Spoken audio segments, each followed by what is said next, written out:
quizás la Segunda Guerra Mundial no fue precisamente como nos la platicaron. Porque sí es muy raro ver a los gobernantes gringos ahora haciendo tanto esfuerzo por repetir el crimen nazi. ¿Realmente estaban en contra del primer crimen nazi? Vamos a revisar, vamos a examinar la historia de la Segunda Guerra Mundial que aprendimos en la escuela, ¿ok? Y para eso el tema del eugenismo es clave. Pero es difícil conocer el tema del eugenismo porque ha sido borrado de la educación occidental. No es difícil aprenderlo. Si ustedes entran a internet con la intención de conocer qué fue el eugenismo, este es mi website para los que no quieran usar el QR, pueden ahí ir. Ahí está otra vez el QR, ya me sigo. Rápido, ahí van a ver un montón de distintos contenidos, ¿no?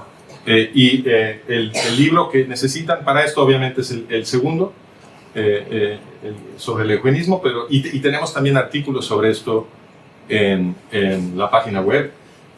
Este libro es el más importante en la documentación histórica del eugenismo, es de mi amigo Edwin Black, un gran historiador. Es un libro que ganó un premio muy importante. Y bueno, entonces, esta es la pregunta que queremos contestar.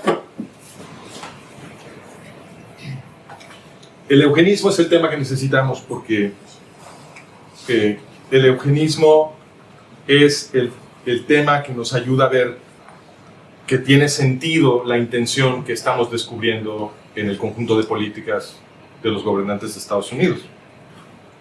El eugenismo es el movimiento que dio lugar al nazismo alemán y el eugenismo tiene esta estirpe.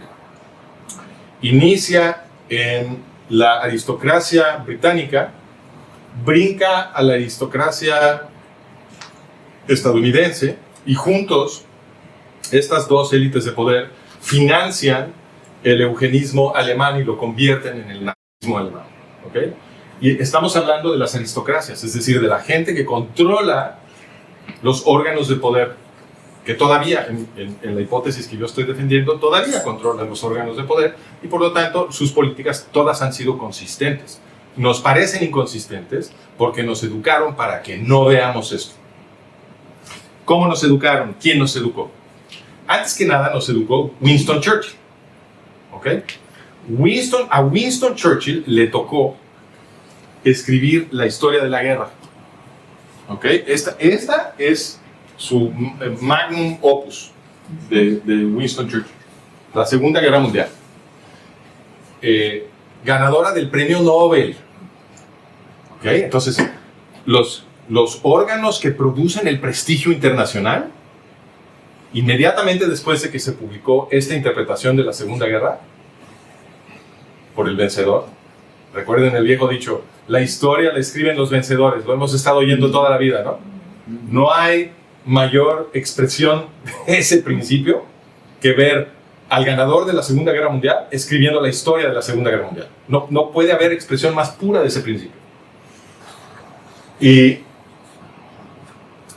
este libro, al que le dieron el prestigio del premio Nobel y que inmediatamente se vendieron miles y cientos de miles de copias, millones de copias, se convirtió en la columna vertebral de toda la historiografía de la Segunda Guerra Mundial. Entonces, y no solo este libro, luego vino el libro de William Shirer, Auge y Caída del Tercer Reich, que se escribe sobre la estructura interpretativa de Churchill. O sea, él no se pelea con la interpretación de Churchill, al contrario, él construye sobre el edificio de Churchill, ¿ok? Como hacen todos, de hecho. Todos hacen esto. Todos los historiadores de la Segunda Guerra Mundial hacen esto. Todos los, digamos, mainstream, ¿no? A los que no los corren de las universidades, ¿no? Y William Shirer, este libro que escribió William Shirer, no solo es el libro más leído sobre la Segunda Guerra Mundial, este es el libro de historia más leído de toda la historia. Es un fenómeno editorial sin precedente, ¿ok? Entonces, tanto Churchill como Shirer crearon el paradigma pedagógico de la Segunda Guerra Mundial. Cuando nosotros cruzamos la escuela o la universidad, el paradigma interpretativo que recibimos sobre la Segunda Guerra Mundial es el que crearon Churchill y Shirer, ¿ok? No importa que nunca hayas leído estos libros. la narrativa que tus profes tenían en la escuela y en la universidad es, en sus puntos básicos y en su interpretación básica, es la que produjeron Churchill y Scheiner. ¿Okay? Ahora, ¿por qué insisto tanto en que fueron ellos dos los que produjeron esta estructura? Por la siguiente razón. En el segundo libro del Magnum Opus de Churchill, que se llama la tormenta que viene, The Gathering Storm, que es donde él explica su versión de cuáles fueron las causas de la Segunda Guerra Mundial, por qué sucedió. ¿Okay? Ahí es donde uno tendría que escuchar sobre el tema del eugenismo.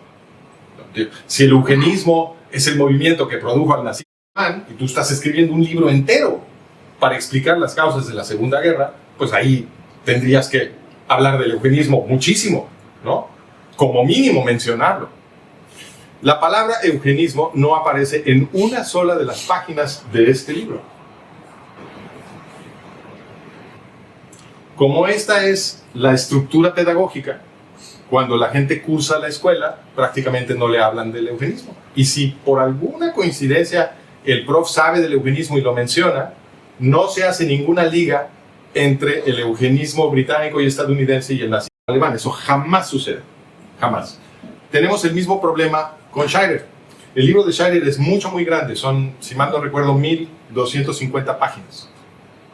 Y en ninguna de esas páginas aparece una sola vez la palabra eugenismo. Esto es tanto más notable porque el movimiento eugenista fue el movimiento social y político más importante de la primera mitad del siglo XX a nivel mundial. Digo, es obvio eso, ¿no? Porque este movimiento produjo la Segunda Guerra Mundial. No hay nada más importante que la Segunda Guerra Mundial.